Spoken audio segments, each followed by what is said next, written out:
दोस्तों नमस्कार। आज आपको मैं हिंदी साहित्य के इतिहास से संबंधित अति महत्वपूर्ण तथ्य बताने वाला हूँ।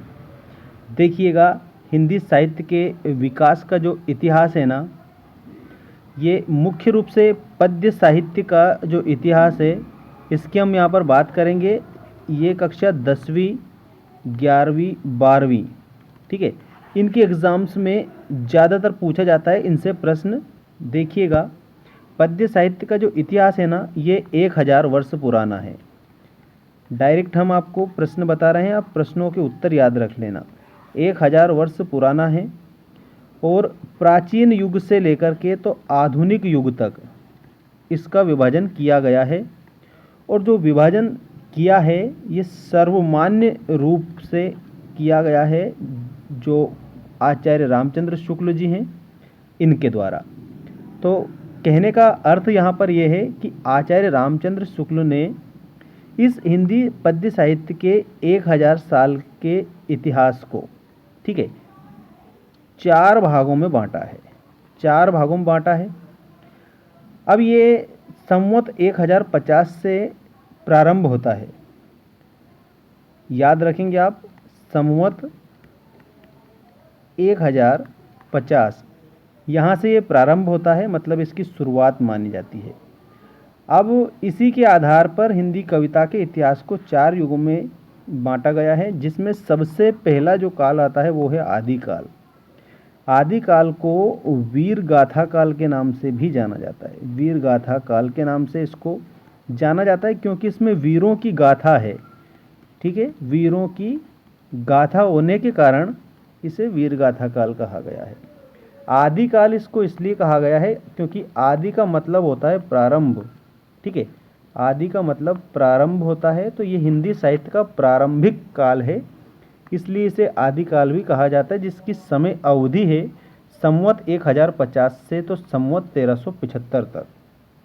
इसके बाद में दूसरा जो काल है वो जाना जाता है भक्ति काल नाम से, ठीक।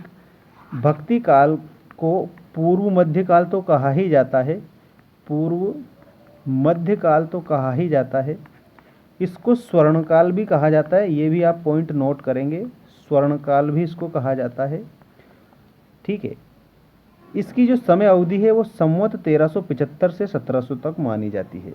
आचार्य रामचंद्र शुक्ल के अनुसार हम आपको बता रहे हैं, और आपसे मध्य प्रदेश की जो इतनी भी एग्जाम्स है उसमें आचार्य रामचंद्र शुक्ल के आधार पर ही पूछा जाता है। इसके बाद में अगला जो काल है वो है रीति काल। रीति का अर्थ होता है कि विभिन्न प्रकार से काव्यांगों का विवेचन करना, अर्थात काव्यांग विवेचन की पद्धति को रीति कहा जाता है। रीति काल को उत्तर मध्यकाल के नाम से भी जाना जाता है, ये भी आप ध्यान रखेंगे। इसकी समय अवधि संवत 1700 से 1900 तक।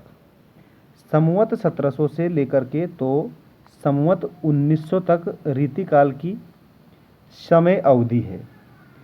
अब जो रीति काल है, इसके बाद का जो काल आता है ना, उस काल को बोला जाता है आधुनिक काल, ठीक है। आधुनिक काल जो है, इसकी जो शुरुआत है ये संवत 1900 से मानी जाती है। आधुनिक काल को गद्य काल के नाम से भी जाना जाता है। आधुनिक काल को गद्य काल कहा जाता है। अब एक बात और मैं आपको बता दूं, जो आपका ये फर्स्ट वाला जो आदिकाल है ना, इस आदिकाल को चारण भाट काल भी कहा जाता है। चारण भाट काल कहा जाता है, अपभ्रंश काल कहा जाता है, अपभ्रंश काल कहा जाता है, डिंगल पिंगल काल कहा जाता है, डिंगल पिंगल काल कहा जाता है। इसको रासो काल भी कहा जाता है, रासो काल। ये आदिकाल की हम बात कर रहे हैं, जो फर्स्ट वाला काल है ना, इसकी। इसके अलावा आपको यहाँ पर आदिकाल के जो प्रमुख कवि हैं, ठीक है, वो चंदवरदाई हैं। चंदवरदाई, जिनका प्रतिनिधि ग्रंथ जो है वो पृथ्वीराज रासो है, पृथ्वीराज रासो, ठीक है। इसके अलावा विद्यापति की पदावली, कीर्तिलता कीर्ति पताका, अमीर खुसरो की पहेलियाँ, ठीक है। यहाँ पर अन्य कवि पाए गए हैं।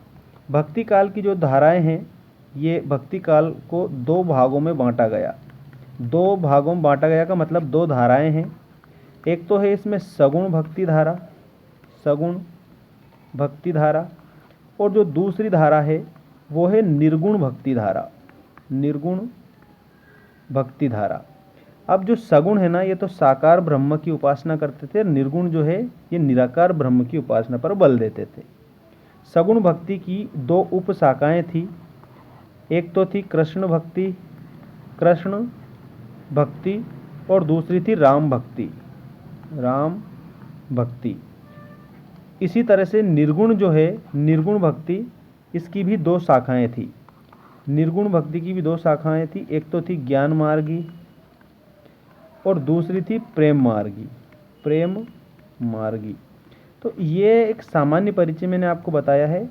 बहुत जल्द आप लोगों के लिए संपूर्ण हिंदी साहित्य के मोस्ट प्रश्न जो परीक्षा में आ सकते हैं, ऐसे सारे प्रश्न आपको अगले वीडियो में मैं बता दूंगा, ताकि आपका जो सिलेबस है जो दिया गया है उसी के आधार पर आपका काम कंप्लीट हो और आपके अच्छे से अच्छे मार्क्स परीक्षा में आप लेकर आएँ।